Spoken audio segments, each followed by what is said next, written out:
Democrats appear to have quite a primary shaping up in the 1st Congressional District. One of the contenders joins us this morning on Close Up, Carleigh Beriont, a select woman from Hampton. Ms. Beriont, thanks for being here. Good morning. Thanks for having me, Adam. So first off, just tell us a little bit about who you are and why you're running for Congress. Absolutely. So this is a moment unlike any other in our nation's history. And like a lot of people, I am really worried about the big things like, are we going to get dragged into another war in the Middle East? And why are we not vaccinating our children anymore?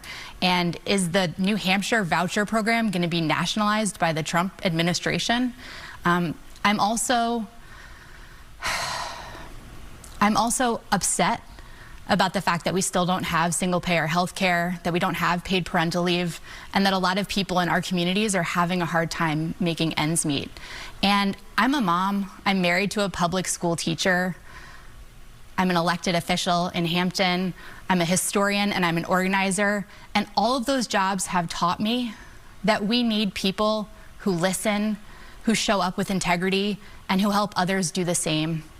They've also taught me that you don't get what you don't fight for, and this is a moment that calls for people to step up and to fight for our democracy and for our communities and for our neighbors. CD1 is obviously very familiar with Congressman Pappas. They've elected him 4 times in a row. How would you be different? It sounds like you'd be a bit more progressive there in D.C. I think that Chris Pappas has laid a really important groundwork for us. And the ways that I would be different is I would show up in a different way for our communities because I'm a different person. You know, I come from a teaching background, and I think like Chris Pappas, I would try to work across the aisle like I do in Hampton in order to achieve material gains for the people in our communities. I'm also a teacher, and so one of the things that I think I do really well is help people understand how the policies in Washington and the policies in Concord affect all of us in New Hampshire. How are you going to stand out in this 1st District Democratic primary? Obviously, it's going to be a struggle to match either Stephanie Shaheen or Maura Sullivan in fundraising. And of course, one of those people has the last name Shaheen. So what do you do to break through? Absolutely. So one of the things that I think really makes me stand out is that I'm the only person running who's currently elected in the state of New Hampshire. And I'm also the only one who's unseated a longtime Republican. And not only have I unseated a Republican, I work closely with Republicans every day in Hampton to make things better for the people in our community. And so I think that those 2 things immediately make me stand out, and I think that they'll help set me apart. You know, something that does stand out to me, I was looking around on social media to try and find stuff from you. I may just be old and couldn't find it, but nothing on Twitter, Blue Sky, X, Facebook. Is this, so no social media for you right now? Yeah, that's exactly right, Adam. So I don't have social media. I haven't used social media in a long time, and I'm not planning to start using social media right now. I think that the owners of these social media companies, we saw them sitting in the front row of Trump's inauguration. We saw Elon Musk take an axe to our federal government and our amazing programs and institutions and the people who have dedicated their lives to them. And I am not going to spend a single penny advertising on those websites or use forums that have been created to divide us and to destroy our democracy to have the conversations with people in this community. I think that people in this district don't want any more monologues from politicians. They want dialogue. They want people who show up in real life and ask them about what matters and what we can do to make things better. A principled stand there, but a big trade-off. There might be a lot of voters you can't reach because of that. I'm confident that the people will find me and that I will find them. One of the top issues you articulated at your campaign launch, you just mentioned it now, was the high cost of childcare. What is your plan to address that? Yeah, that's a great question, Adam, because I think this is a real concern for so many people in the district, including me. When I first had my daughter, I had no idea that it was going to cost me $20,000 a year to get her to childcare so that I could go back to work. I mean, in New Hampshire, most people pay upwards of $20,000 for daycare for their kids. And to put that in perspective, that is more than it costs to send your kid to UNH for the year. The fact that we have to pay more for for education before our kids hit kindergarten than it does to send them to college for 4 years is absolutely obscene. And I think it's something that really has a drag on our economy, right? WMUR put out a great statement a couple months ago that helped people appreciate that there's $177 million that are missing from our economy because of parents who can't find childcare. And because of that, that's money that's missing from our businesses, it's money that's missing from our economy, and it's money that could be better spent elsewhere. And so one of the things that I would do is work with the other members of Congress to cap childcare costs, just like we do for military families, and to ensure that it's more affordable. Because investing in our kids and our families when they're young has such great outcomes later in life, and it's really the prudent thing to do. The other thing that I would do is make sure that childcare workers were paid a living wage. So right now, the average pay for a childcare worker in New Hampshire is like $16 an hour. So you can work full-time doing this important work of taking care of our kids, and you're going to end up with $30,000 a year. That's not enough money to live in New Hampshire. And so we also need to make sure that our childcare workers and our centers are supported in doing the important work that they do. A lot of young parents or parents of young children are going to hear this and say, yes, please, we need help, but how do you pay for it? How do you pay for it? Well, actually, it's a cost-saving measure. So one of the things that you can do is tax wealthier people and encourage them to pay their fair share. But the money that you save by investing in kids actually pays dividends later on.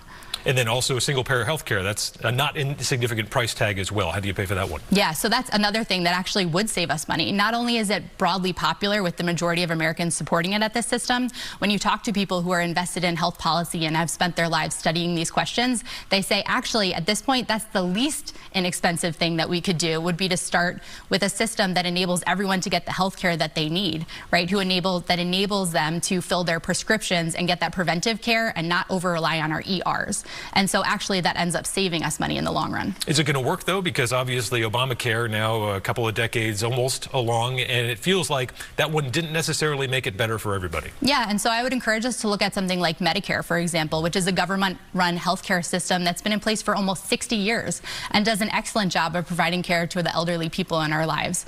I would love to see that include things like eye care and dental care, but I would point to Medicare as a great example. Last week, the U.S. Supreme Court upheld a ban on the prescription of puberty blockers and other hormone treatments for minors. There was a state law in that upheld that out of Tennessee. There's obviously for the purposes of a gender transition. What are your thoughts on that court decision? Yeah, so I think that like the trans issue is one that has been used to divide us for a long time now, and I think that it's really frustrating to see the rights of trans people be used as political fodder.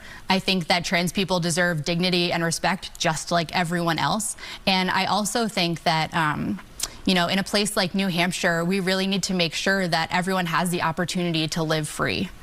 You know, there are so many things as a society that we don't allow kids to do, even with parental consent. Why should they be allowed to use these medications to treat something that may not persist as a condition? Whether or not people are allowed to use the medications, I don't think this is a place where the government should be involved in people's healthcare decisions, just like reproductive rights, right? I believe that women should have the decision over their bodies, and I believe that families should have that decision with their kids.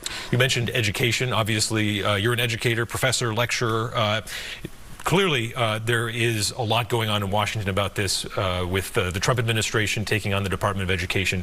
If and when Democrats regain the majority, there's going to be an opportunity to sort of restart and reset. So what new ideas would you bring to the table in sort of federal education policy in Congress? Yeah, I think that that's a really interesting question. And I think that there's actually a lot of great education policies that we just need the federal government to fully fund.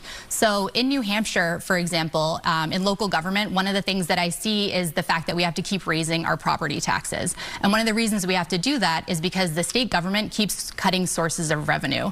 And the price of educating our students keeps going up because we don't have a state that contributes equally. The other problem, though, is that the federal government doesn't contribute equally to our public school funding. So we have a federal government that has passed a law that says that we need to educate all of our students.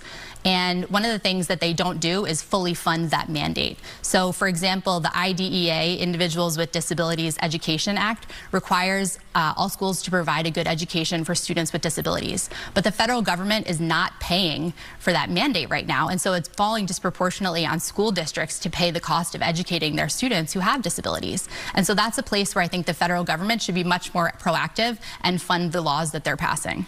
On energy policy, the state legislature is very gung-ho these days about next generation nuclear, small scale nuclear.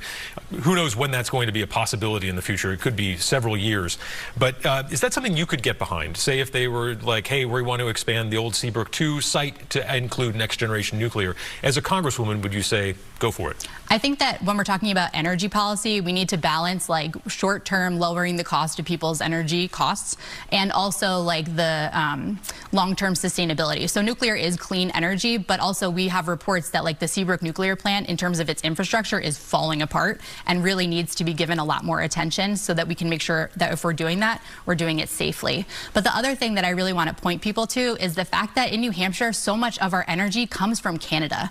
And as a result of Trump's tariffs, the prices of energy in New Hampshire are just going to keep going up. And so when we need to talk about energy policy, we also need to talk about what's going on in the federal government right now and the ways in which the executive branch and their decisions are making things more expensive for people in the immediate time. All right, last question for you. If I own an AR-15, are you going to be pursuing policies that encourage me to give it up, trade it in, and perhaps not buy a new one in the future? If you owned a gun, I would encourage you to take a gun safety course, and I would also advocate for legislation that makes the age for buying a rifle the same as the age for buying a pistol. I think that's something we really need to focus on. Common sense gun legislation is something so many people agree on, and it's something that's within our range, and we can reach that goal. All right, Carleigh Beriont, running for Congress in the 1st District. Thanks for joining us on Close Up.